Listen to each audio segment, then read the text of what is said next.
Assalamualaikum warahmatullahi wabarakatuh.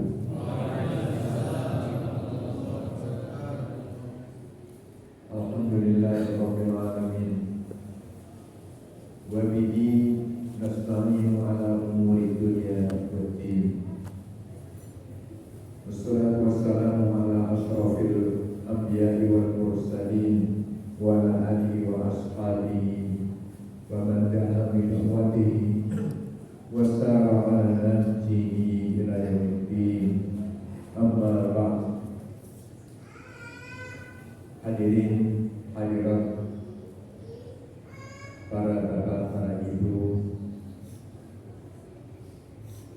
jamaah kajian rutin bulanan Ma'had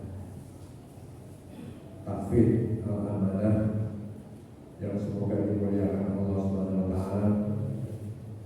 Wabil khusus acara kali ini dihadiri oleh saudara-saudara kita yang Allah SWT berikan kelebihan pendengarannya, kelebihan hafalannya, kelebihan kesabarannya. Ini merupakan satu pelengkap dalam kajian kita ini. Mudah-mudahan kita semuanya yang hadir di majelis ilmu seperti ini senantiasa diberikan kebaikan oleh Allah SWT di dunia ini dan kebaikan oleh Allah SWT di akhirat. Karena thalabul ilmi ini akan menghadirkan kebaikan, dan itu janjinya Allah SWT melalui Rasulnya. Rasulullah SAW bersabda, "Man yuridillahu bihi khairan yufaqihu fiddin." Jadi orang yang diinginkan oleh Allah untuk dijadikan hambanya yang khair, yang baik, itu orang tersebut indikasinya, tanda-tanda orang yang diinginkan kebaikannya oleh Allah SWT, itu tanda-tandanya difikirkan, dipahamkan dalam urusan agama. Dan kita ini enggak akan paham urusan agama kalau kita tidak belajar. Berarti ketika kita hadir di majelis ilmu, berarti kita yang diinginkan oleh Allah Subhanahu wa ta'ala untuk dijadikan hambanya yang baik. Dan baik menurut Allah itu tidak di sini saja, di dunia aja, tapi di akhirat pun. Ini yang terpenting menurut Allah Subhanahu wa ta'ala. Dunia kalau Allah Subhanahu wa ta'ala gambarkan itu kan cuma sedikit saja kenikmatan dunia. Kenikmatan yang sebenarnya di akhirat, dan itu kita akan diberikan oleh Allah di dunia kebaikan dan di akhirat kebaikan melalui thalabul ilmi. Kali ini insya Allah, tadi saya buka-buka buku belum kesini apa materi yang tepat. Jadi saya melihat dalam kehidupan rutinitas kita ini, kadang-kadang kita ini terjebak dalam penyakit yang namanya at-tasawuf, tidak tafaul, yaitu penyakit kejiwaan yang bernama tasawuf. Tasawuf itu pesimis. Jadi muqabil dari tafaul, tidak optimis. Jadi orang Islam itu sebenarnya harus optimis, tidak jatuh menyerah, tapi akan terus bangkit berbuat untuk mengejar obsesi baiknya. Jadi kalau sudah punya niat baik, itu orang yang beriman, orang yang berislam, itu tidak pernah dia namanya menyerah, pasrah dan menyerah, tapi dia akan tetap bangkit. Rasulullah SAW itu dalam hadis yang sahih diriwayatkan oleh banyak ulama, Annabi sallallahu alaihi wasallam yujibuhul fa'lu. Jadi Rasulullah senang dan menyenangi al-fadlu, optimisme dalam kehidupan. Bahkan Rasulullah SAW hidupnya itu penuh dengan optimis. Tidak ada pesimis meskipun dalam kondisi yang amat sulit. Bahkan ketika Rasulullah melihat ada orang yang memiliki sifat pesimis, itu langsung Rasulullah SAW menegurnya, dan Rasulullah SAW untuk mengingatkannya supaya tidak menyebarkan sifat pesimis. Rasulullah mengatakan dalam sebuah hadis, "Idza qala imru'un halakan nas fa huwa ahda'ahu." Atau kata Rasulullah SAW. Jadi Rasulullah mengatakan ketika ada seseorang mengatakan halakan nas, wah manusia ini sudah pada binasa, manusia ini sudah pada rusak, kok ada mengatakan begitu, maka fawa ahlahu, maka dialah yang membuat manusia rusak dan manusia binasa. Karena ini membuat orang lain itu gak akan bangkit untuk memperbaiki kerusakan manusia. Memang sudah rusak, manusia ini sudah sudah tersebar luas kerusakan manusia ini, sudah sulitlah untuk diperbaiki. Manusia ini sudah binasa, gak mungkin akan dihidupkan lagi dengan nilai-nilai keislaman misalnya. Ketika dia mengatakan seperti itu, manusia telah rusak, maka Rasulullah mengatakan dia yang membuat rusaknya manusia, karena dia menyebarluaskan sifat pesimis. Semestinya enggak seperti itu. Jadi harus membangkitkan semangat memperbaiki kondisi yang kurang baik. Nah, ini Rasulullah langsung mencela orang yang memiliki sifat pesimis seperti ini. Jadi kita pun juga harus terus dalam kondisi sulit apapun. Contoh-contoh konkretnya Rasulullah SAW itu tidak pernah ada kondisi yang paling sulit dalam perjalanan dakwah Rasulullah. Pernah ditanya Rasulullah, diwakili istrinya Aisyah, "Wahai Rasul, dalam kau menjalankan tugasmu, membawa visi misi keislamanmu itu kondisi apa yang tersulit? Apakah saat ini habis peperangan Uhud? Apakah saat kekalahan kamu dalam perang Uhud ini yang tersulit?" Rasulullah SAW menjawabnya, "Tidak. Kondisi yang tersulit adalah di saat Rasulullah SAW diusir oleh penduduk Taif, kabilah Thaqif. Jadi Rasulullah di Mekah sudah menemukan kesulitan. Di saat Rasulullah di Mekah itu dakwahnya sudah mentok-mentok, tapi Rasulullah nggak pernah pesimis, optimis. Kali Mekah nggak ada yang menerimanya, barangkali di luar Mekah di sana ada yang menerima dakwahnya. Pergi jurah pertamanya Rasulullah ke Taif. Jadi harapannya Islam akan diterima di sana. Ternyata harapan yang diinginkan Rasulullah justru malah berbalik, tidak diterima, tapi justru ditolak. Bahkan ditolaknya dengan bebatuan. Itu kondisi yang tersulit buat Rasulullah SAW. Tapi meskipun demikian, di saat diberikan tawaran oleh malaikat penjaga gunung untuk ditimpakan ini gunung kepada mereka pengusir, Rasulullah SAW apa yang dijawab? Ini Rasulullah optimisnya masih. Jadi Rasulullah mengatakan, "Arju an yukhrijallahu min asladihim man ya'budullaha." Jadi walaupun dalam kondisi sulit seperti itu dan ada tawaran, ini sebenarnya kalau orang itu berpikirnya politik, berpikiran politik ini pas, ada tawaran untuk membunuh lawan politiknya supaya habis. Gak seperti itu Rasulullah. Bahkan Rasulullah mengatakan kepada malaikat, penjaga gunung yang akan mengangkat dan menimpakan gunung kepada para pengusirnya. Ya Rasulullah, inilah arju, saya masih berharap An-Yuhrijallah, Allah mengeluarkan min aslabihim, dari tulang rusuk mereka. Allah ke depan masih mengeluarkan mereka, masih mengeluarkan dari tulang rusuk mereka, turunan mereka, man ya'budullah, yaitu orang yang ke depan nanti akan menyembah Allah SWT. Nah, ini perlu kita munculkan juga. Mungkin kita misalnya hadapi kok misalnya santri gak cepet-cepet hafal ya, jangan cepet optimis gitu.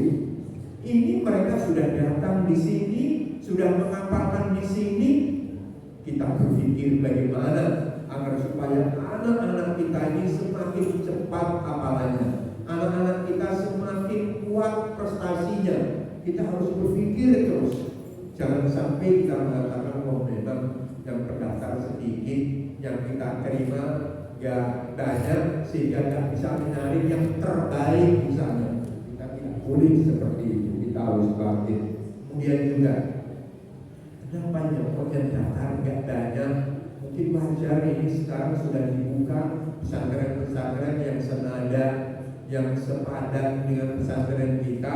Ya mungkin pendaftar-pendaftar ini sudah punya banyak pilihan. Kita tidak perlu pesimis seperti ini. Yang penting kita berbuat dan kita berikan yang terbaik. Nanti Allah SWT sendiri yang akan menggerakkan hati manusia untuk diamanahkan kepada kita. Jadi kita tidak perlu untuk turun pesimis. Kita terus harus optimis terus. Juga misalnya anak-anakku di saat menghafal kok gak hafal-hafal, kok gak cepat dia menangkap pelajaran misalnya, kok gak cepat dia saya misalnya menghafalkan mutun misalnya. Jangan mudah pesimis, terus bangkit untuk optimis. Nanti kita melihat kesulitan-kesulitan yang kayak apapun saja itu akan dimudahkan oleh Allah SWT. Karena mungkin nanti kita akan lihat sebab-sebab pesimis itu apa. Nanti akan supaya kita bangkit dari pesimis kita untuk tetap optimis dalam hidup. Ini contoh, apalagi contoh yang kita lihat lagi dari kehidupan Rasulullah, para bapak, para ibu. Rasulullah SAW pun juga pernah mengalami kondisi yang sangat amat sulit di samping kondisi-kondisi yang lain, yaitu di saat sudah berada di Madinah. Itu Rasulullah SAW dikepung dari berbagai macam penjuru oleh koalisi-koalisi kekufuran, sampai perangnya aja disebut dengan perang Ahzab. Ahzab itu kan jamak dari Hizbun. Hizbun itu artinya kan partai, kumpulan, gabungan masyarakat. Berarti seluruh partai kufuran itu menghadap partai yang dibawa oleh Rasulullah SAW, yang dibawa oleh agama yang dibawa oleh Rasulullah SAW. Seluruh kekufuran yang ada di Jazirah Arab bersatu padu untuk mengepung Rasulullah dari berbagai macam penjuru. Sulit kondisinya, dikepung. Jadi kalau ini terus menerus, mungkin bisa yang terjadi di Gaza, gitu kan ya. Jadi tidak bisa mendapatkan bantuan dari luar, bisa mati kekeringan. Karena kalau nggak bisa berinteraksi dengan dunia luar, kan lama-kelamaan persediaan kebutuhan pokok, makanan, minum akan habis. Karena nggak bisa melakukan dagang luar, dikepung dari berbagai macam arahnya, dari seluruh kekuatan kafir gitu. Kemudian ada ide Salman Al-Farisi, Rasul kalau dulu kami sangat di Persia, sebelum kami masuk Islam masih di Persia sana, kalau kami menghadapi kondisi yang sulit dikepung dari berbagai macam arah, itu kami membuat kontak ke Rasulullah, membuat parit.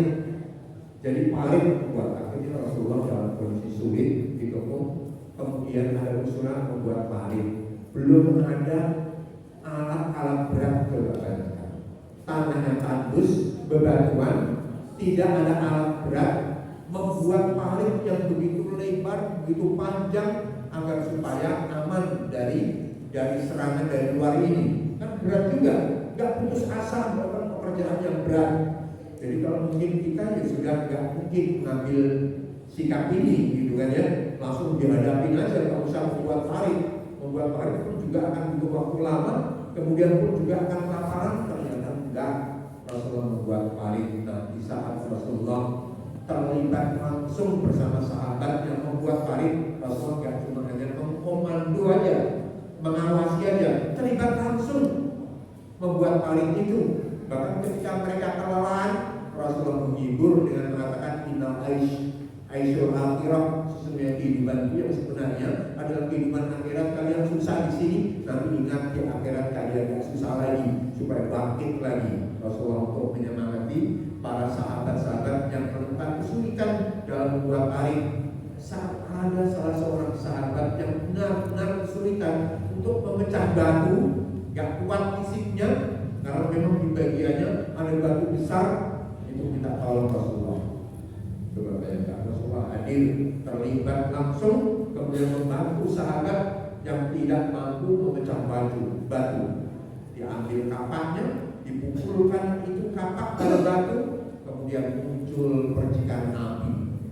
Nah, ketika muncul percikan api itu kata Rasulullah, ini sebagai simbol Persia nanti kita akan taklukkan. Jadi dalam kondisi sulit, tapi masih berobsesi Persia nanti akan kita kalahkan. Ini mati sudah nampak di hadapan matanya karena musuh sudah mengelilingi. Kok ternyata ini akan kita lewati, bahkan nanti ke depan kita akan bisa mengalahkan Persia, dan yang mengalahkan Persia negeri adidaya, gitu. Kalau sekarang Amerika dan Rusia gitu. Dan sementara saat itu dalam kondisi sulit lagi. Coba ini kita hadirkan ini. Kalau umat Islam memiliki optimisme seperti ini, sudah luar biasa capaian-capaian yang diraih oleh umat Islam. Baik itu misalnya berkaitan masalah pendidikannya, berkaitan masalah misalnya perekonomian, itu semuanya berkait daripada sifat optimis yang ada di dalam jiwa. Jadi ini yang harus kita perhatikan. Kemudian dipukulkan lagi itu kapak yang kedua kalinya. Ini adalah sebagai pertanda nanti Romawi akan ditaklukkan. Jadi jangan tidak cuma hanya Persia, Romawi pun juga nanti kita akan taklukkan. Nah ini saudara-saudara sekalian dirahmati Allah, ini pun juga sama mungkin saudara-saudara kita yang punya kelebihan pendengaran, ini yang dikurangi sisi penglihatan aja, tapi yang lain masih banyak. Itu jangan pernah pesimis, terus optimis. Mungkin sulit di dalam menghadapi kehidupan, tapi ingat kalau sama siapa yang membuat kehidupan, nanti kita akan lihat sebab-sebab orang itu pesimis. Kemudian juga kalau kita melihat Rasulullah SAW itu pernah ditanya oleh seorang sahabat, itu Islam sudah mulai berkembang. Kemudian Rasulullah ditanya oleh salah seorang sahabatnya, ya Rasulullah, ayu Madinatin tuftahu awalan, negeri mana nanti yang kita akan taklukkan pertama kali? Itu sudah selesai perang Uhud, ternyata dikalahkan oleh Allah dengan angin dan malaikat. Jadi mereka itu ternyata menunggu waktu yang tepat untuk menyerang, ternyata sulit. Jadi saling bertahan. Jadi umat Islam bertahan karena sudah punya perlindungan parit. Kemudian mereka ketika akan menyerang begitu, ternyata Allah hadirkan pasukannya. Makanya nanti kita akan lihat bahwasanya tidak ada kesulitan kalau kita tahu sebenarnya apa yang dimiliki oleh umat Islam itu. Akhirnya ditalang-kabutkan mereka oleh kekuatan yang datangnya dari umat Rasulullah SAW, yaitu pasukannya Allah yang berupa angin dan malaikat. Kocar-kacir mereka habis. Dan tadi juga ketika Rasulullah itu ditanya, ini sebelum kita lanjutkan, itu agar supaya kita terus terbangun optimisme, khususnya anak semuanya para santri. Saat Rasulullah itu ditanya oleh seorang sahabat, Rasulullah, kota mana, negeri mana? nanti yang pertama kali ditaklukkan oleh umat Islam. Siapa Rasulullah? Madinatul Hirakl.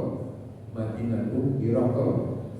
Jadi negeri yang dipimpin oleh raja yang bernama Heraklius, yaitu sekarang Turki dan sekitarnya itu negeri yang pertama kali akan ditaklukkan. Coba apa yang diprediksikan setiap tahun oleh Rasulullah sebelum ditaklukkannya Turki Konstantinopel oleh Muhammad Al-Fatih, itu sudah diprediksi oleh Rasulullah. Maka Rasulullah mengatakan nanti akan menaklukkan kerajaan Heraklius ini, Konstantinopel ini, itu adalah pasukan yang terbaik, komandannya pun juga komandan yang terbaik, gitu kan. Rasulullah cuma hanya menyebutkan kriterianya, ternyata terwujud juga kan yang diprediksikan oleh Rasulullah SAW. Ini jauh-jauh, bayangkan itu kan masalah masih di Madinah. Itu yang diobsesikan besar oleh Rasulullah, yang dimimpikanlah saat itu, boleh kita katakan, oleh Rasulullah adalah penaklukan Konstantinopel ini. Konstantin ini ternyata terwujud. Kemudian sahabat bertanya lagi, sumbangan dari Rasulullah setelah negeri kerajaan Konstantin ini, itu mana lagi nanti setelah ini yang ditaklukkan? Coba Rasulullah ini sudah berpikir Islam akan keluar Jazirah Arab. Siapa Rasulullah? Roma. Jadi yang akan ditaklukkan oleh Rasulullah berikutnya itu adalah Roma.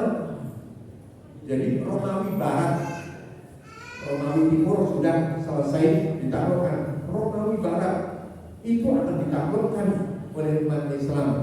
Tapi Rasulullah tidak menjelaskan dengan cara apa, apakah pernah tidak disebutkan kan dalam hadisnya. Yang penting nanti Roma itu akan ditaklukkan gitu. Dengan cara apa kita tidak tahu.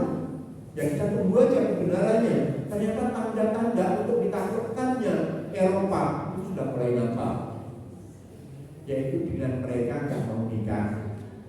Kalaulah nikah, misalnya lawan jenis ini nggak punya anak, atau nikah sesama jenis sudah mulai dilegalkan. Ini kan sebagai pertanda itu nanti mereka akan punah. Jadi kalaulah nggak mau nikah, atau kalau nikah nggak punya anak, apalagi kalau nikah sesama jenis, itu nanti ke depan kan akan punah masyarakat Eropa. Sementara para imigran anaknya banyak, kan begitu kan logikanya. Mungkin dengan cara inilah Allah menaklukkan mereka kan gitu. Jadi para imigran, orang-orang Tunisia, orang-orang Aljazair, orang-orang Maroko yang mereka sekarang ini sudah begitu datang kemudian punya anak, aturan mereka undang-undangnya anak yang dilahirkan di Eropa berhak untuk mendapatkan warga negara. Itu aturannya undang-undang mereka. Nah, sementara mereka sejak kecilnya sudah lahir di sana kan jadi warga negara. Sementara mereka tidak punya anak, datang anaknya banyak, kan bisa punah, mereka habis dikuasai oleh mungkin saja dengan cara ini. Tapi yang terpenting buat kita itu adalah jiwa optimismenya Rasulullah SAW ini yang luar biasa yang harus kita miliki. Jangan pernah terpuruk dalam hidup ini. Jangan pernah kita ini pasrah, menyerah, terus bangkit gitu. Nah, jangan dalam Allah SWT. Kita lihat sebab kenapa orang kita sama.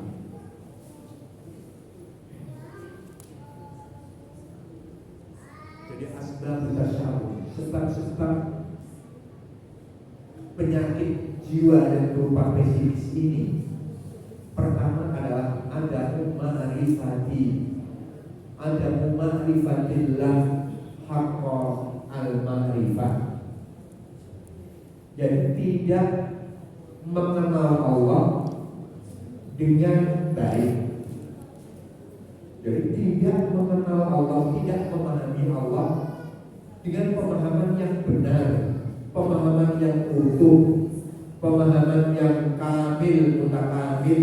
Ini sebab orang itu terjatuh kepada penyakit pesimis, tidak optimis. Kalau kita itu memahami Allah SWT, nggak mungkin kita ini akan terjangkit penyakit pesimis. Makanya sebenarnya kenapa Rasulullah SAW itu ketika kita berbuat apapun saja, mengawali sebuah aktivitas apapun saja itu aktivitas, itu kita disunahkan baca apa? Kalau kita melakukan apapun saja, pertama aktivitas kita kullu amrin la yubda bismillah, kan begitu kan ya? Jadi setiap permasalahan kok tidak diawali dengan menyebut Bismillahirrahmanirrahim, maka akan terputus. Terputus di sini maksudnya terputus tidak dilanjutkan atau terputus keutamaannya, terputus hasilnya. Jadi kalau kita baca Bismillahirrahmanirrahim ketika mengawali satu aktivitas, yang kita sebut apa? Nama Allah dan sifatnya. Jadi Allah yang sifatnya Ar-Rahman, ya kan? Dan Allah yang sifatnya Ar-Rahim, ya kan? Jadi dengan menyebut nama Allah yang Maha Pengasih, Maha Penyayang, berarti kalau saya akan melakukan perbuatan ini, berarti Allah nanti yang akan mengasihi saya dan menyayangi saya. Jadi tidak dibiarkan dan ditinggal oleh Allah. Jadi tidak sekedar hanya kita baca, tapi kita renungi maknanya agar supaya kita semangat di dalam menjalani aktivitas. Allah itu Maha Rahman, Allah itu Maha Rahim, Maha Pengasih dan Penyayang. Masa kita berbuat seperti ini kemudian tidak diberikan pertolongannya, kan begitu? Sehingga semangat kita.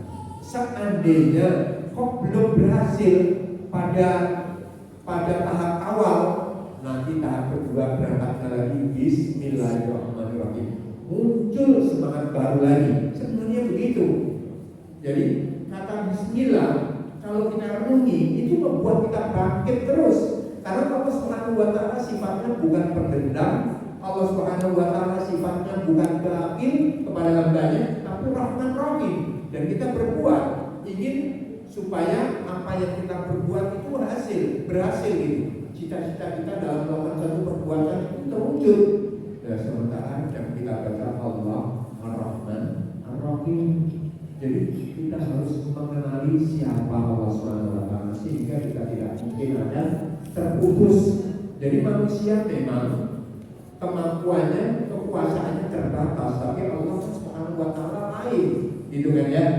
Jadi misalnya kalau kita tahu Allah itu Maha Pengasih, Maha Penyayang, kasih kita, nyayangi kita. Kalau misalnya saat mengapa-ngapa kok sulit, tapi Allah pastilah tidak membiarkan kita. Pasti Allah saat-saat tertentu akan memudahkan kita. Karena kalau manusia punya sifat pendendam, manusia punya sifat batil dan kikir, tapi kalau Allah tidak seperti itu. Nah, ini yang harus kita hadirkan saat-saat kita berbuat. Dan kekuasaan Allah itu kadang-kadang itu di luar apa yang kita prediksikan, gitu ya. Dan itu memang harus kita miliki. Saya sering sekali membuat contoh-contoh yang sulit dihadapi oleh para generasi terdahulu pada umat-umat sebelumnya Rasulullah maupun umat-umat pada masa Rasulullah SAW. Itu selalu berharap dan berharap kekuasaannya Allah. Coba saya contohkan misalnya Maryam binti Imran. Itu ketika dituduh berbuat keji karena hamil gak punya suami, itu kan sudah tuduhan yang paling sulit, gitu kan ya. Kemudian lagi saat melahirkan, gitu kan ya. Saat melahirkan itu tidak ada yang membantu proses persalinannya, gitu kan ya. Tapi percayanya kepada pembuat kehidupan itu luar biasa kepada Allah Subhanahu wa Ta'ala, sehingga ketika lahir itu cuma hanya diperintahkan oleh Allah wawuzi ilaiki bijidin nakhlati usakib alaiki rotoban jadiya. Jadi ternyata Allah berikan wizi goyang itu karena percaya kepada Allah. Mungkin kalau kita, mungkin ibu-ibunya kalau saat melahirkan gak ada yang membantu, sendirian di bawah pohon kurma, kemudian setelah lahir gak ada yang mengirim makanan, Kemudian ada orang yang perintah, dia nggak mau membawa makanan, malah perintah aja goyang itu pohon kurma.